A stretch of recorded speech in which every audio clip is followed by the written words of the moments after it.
предупреден, че ще говоря пред неговръщена зала и виждам, че стана много грешно наистина. Взимам повод от това, което каза преди малко господин Волгин. Значи лично моето обяснение на това, защо хора с по 1000 лева заплата, за да уши в кредити и така нататък, обявяват, че те са десни. И защо тия хора, ако се опитате да им обясните, че да речем по времето на лошия соц хората живееха значително по-добре, че стандартът тогава беше по-добър, отколкото е в момента, поне на масата от хората. Става дума за по-голяма част от тези, които са присъщи тук в залата, от тези, които ще гледат видеото. Но когато говорите за тези неща, човека срещу вас е готов да ви убие с камък. Значи истината е много проста. Цялото нещо се крепи върху обещанието. Всички медии, всички анализатори, всички грантови анализатори, грантови предавания и така нататък, всички до една ви обясняват за това, че основният принцип на либерализма е, че вие там имате шанса да станете свръхбогат. И в момента, в който някой приеме лявата идея, за него това означава ни повече, ни по-малко да се раздели с тази си мечта. А никой не обича да се разделя с мечтите си. Това е големият проблем, когато спорите с някой убеден десен. Той вижда, че няма шанс да се докопа някъде до 1%, но желая да живее с илюзията. Това е същата причина, поради която, между другото, огромната част от нас, вас, от хората на улицата, влизат в книжарниците и си купуват книги как да спечелим първия милион, как да се пенсионираме на 20 години, отварят такива подкасти, в които им споменават какви са тайните на забогатяването и вие само трябва да си платите членския внос и да си купите съответната книга и вие ще имате шанса да се наредите там, при онези горе. Предстои, между другото, да излезе една прекрасна книга на Катасонов, която се нарича, мисля, че антиутопия или дистопия, нещо такова. И в нея са разгледани по-голяма част от така известните произведения, които са в тази област. В момента на мен ми идват два филма. Единият се казва Островът, а другия се казва Бегащия мъж. Ако си спомняте, Бегащия мъж с Шварценегер, което беше първата филмова версия. Ами двата филма се приличат по това, че на масата се показват едни хора, които живеят в едни прекрасни острови. От сутрин до вечер се пекат на слънце, живеят си нелошо, но и в двата филма се оказа, че това е една огромна лъжа.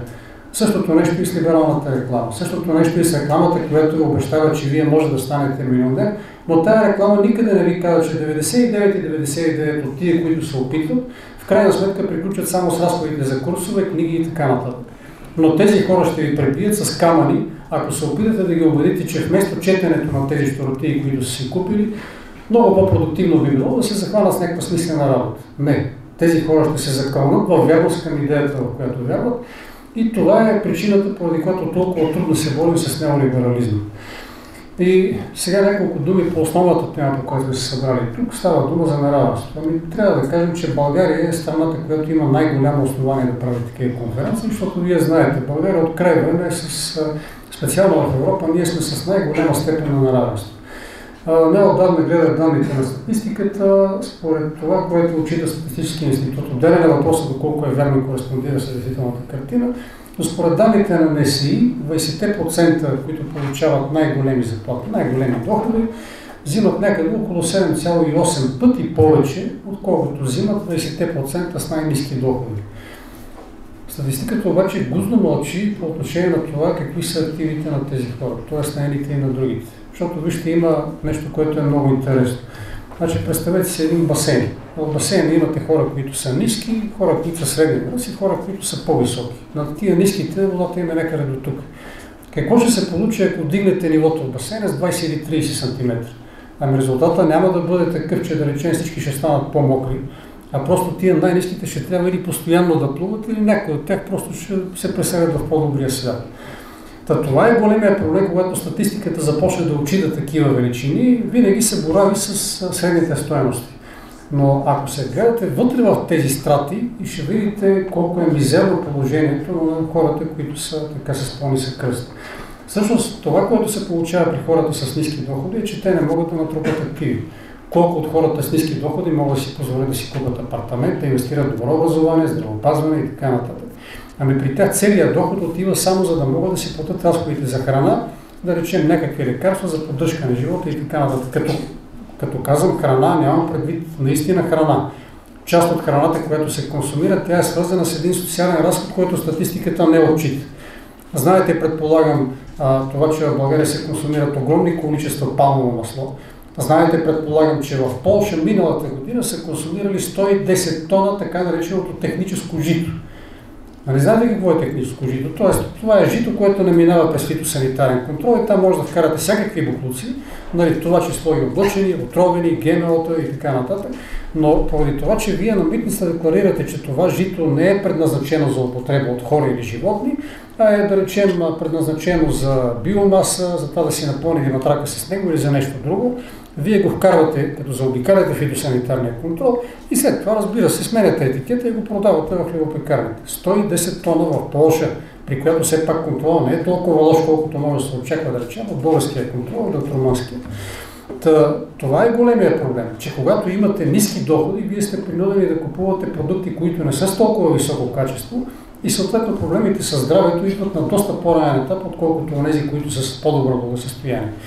Затова се получава и още по-голяма разлика в активите, които са натрупали едната и другата страна.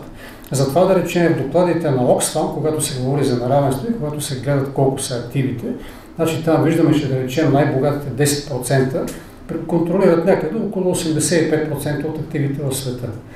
Най-бедните 50% контролират около 1%. И между тях остава една сива маса, която се нарича средна класа. Нали, просто така е възприето, но това са 40%, които контролират останалите активи. Ами тая средна класа не контролира кой знае колко. Ако извадите 85 плюс 1, 86%, за 40% средна класа остават едва 16% от активите. Що за средна класа е това? Разбира се, има разлики между отделните страни. Сега едно е да говорите за страна като България, съвсем друго е да говорите, да речем, за една страна като Франция. Препоръчвам книгата, която мисля, че вчера беше излязла, на Томас Пикети, кратка история на неравенството, в която има прекрасна статистика и в нея може да видите точно как се движи благосъстоянието на средната класа. Ами във Франция към момента средната класа контролира някъде от порядъка на около 35-6%. Това е причината, между другото, поради която тя има доста активни социални процеси. За разлика от страните, които са периферия на периферията, страните, в които има много голямо неравенство и там за такива социални процеси не може да говорим. Разбира се, това не е единствената причина, но това е един от основните фактори. И всъщност, когато говорим за неравенство, ако се опитаме да проследим динамиката и постепенното свиване, да речем от края на 70-те години до сега, делът на тази средна класа, особено в периферни страни като нашата, на практика се свива. При нас процесът започна по-късно, разбира се, с установяването на пазарна икономика, но тенденцията е на лице навсякъде. И това е причината, поради която не може да очакваме активни социални движения. Това е причината, поради която можем ние да си направим конференции, но тия конференции да останат без последствия. Защото от една страна трябва да имате някакво поне малко благосъстояние на хората, които се намират най-ниско на тия 50%. И на второ място трябва да има средна класа, която да може да финансира цялото нещо и съответно да се напечатат транспаранти, стикери и така нататък, да се финансират подобни конференции. Когато няма необходимото финансиране, да може да разчитате за някакво активно участие на хората на гражданското общество в тези процеси, е меко казано трудно. И всъщност това е една тенденция, която е до голяма степен съзнателна. От една страна средната класа постепенно се топи, а от друга страна нейните способности и възможности да се обединява около някакви идеи на средната и на ниската класа, разбира се, те постепенно ерозират.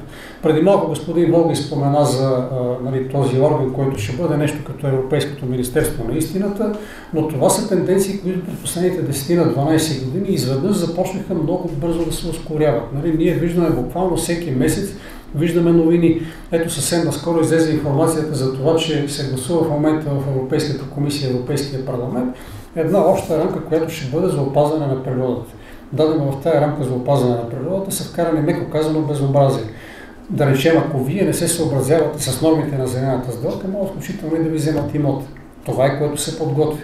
Така че ние се връщаме постепенно в едно време, което е горе-долу граничи с правата, които има общество, масовия представител на обществото, някъде края на 18-ти, началото на 19-ти век.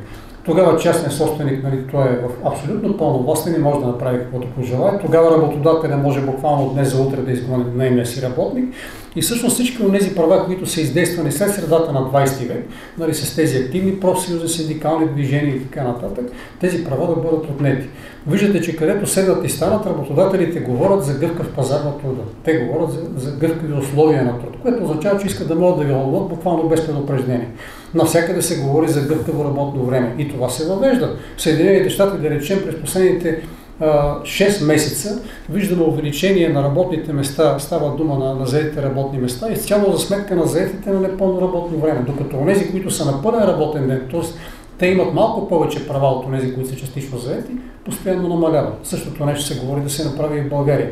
Така че неравенството проблема не е само в парите, които имаме или в активите, които притежаваме. Това е в нашите права да заявим себе си. Това е в нашите права за участие в политическия процес. И според мен това е голямата ерозия в обществото. Това е, когато говорихме преди малко за врагове, ами това е нашия голям враг. Помните ли приказка Безкрай? Това, което унищожаваше страната на мечтите, Неверленд, това беше нищото. Същото нещо се получава в момента в, да го наречем, западната цивилизация, към която се опитаме да се причислим и ние. От една страна имаме хора, нали, които се намират на ниските етажи на социалната стълбица, които живеят с мечтата за това, че те ще успеят да стигнат някъде на високото, което никога няма да се сбъдне. От друга страна имаме средна класа, която постоянно се топи и няма вече никакъв потенциал за активна намеса. И от трета страна имаме представители, които са на най-заможната прослойка в обществото. Тоест, когато говорим за тия 10%, вътре при тях има 1%, които са най-богатите. Нали? Това са турбокапиталистите. И имаме 9%, които обслужват въпросния 1%. Част от тях са тези, които виждаме, които гастролират по телевизиите. Нали? Това са грантовите анализатори. Част от тях са, да речем, в Асоциация на индустриалния капитал. Това не са турбобогаташите. Турбобогаташите няма да ги видите по телевизията. Но тези 9% обслужващ персонал са все по-тясно свързани с глобалистските процеси. И затова тук нееднократно се спомена нашия враг е глобализма. Защото именно глобализма е този, който държи на къса клишка обслужващия персонал. И обслужващия персонал не може да направи нищо друго, освен да създаде рамка, която да подсигури запазването на сегашното статукво и съответно придобиването на още по-големи привилегии от този 1%, който ние не виждаме. Затова, според мен, това, което трябва да направим, ние е първо да се борим, разбира се, с глобализма и така нататък, но второ, което е по-важното, трябва да се борим с нищото. Ние трябва да разпространяваме идеи, трябва да комуникираме с онези около нас и да търсим някакви варианти за обединение. Това е единственият начин, по който историята може да се върне, т.е. не да се върне, но отново да преживее онази фаза, която преживява в така наречените славни 30 години. 45-46 година, благодарение точно на тази организация, да речем стачните действия в Съединените щати участват по 5-6 милиона души. В момента не може да съберете и 10-20 хиляди. Именно защото хората са разединени. Така че път е към обединението. Благодаря ви.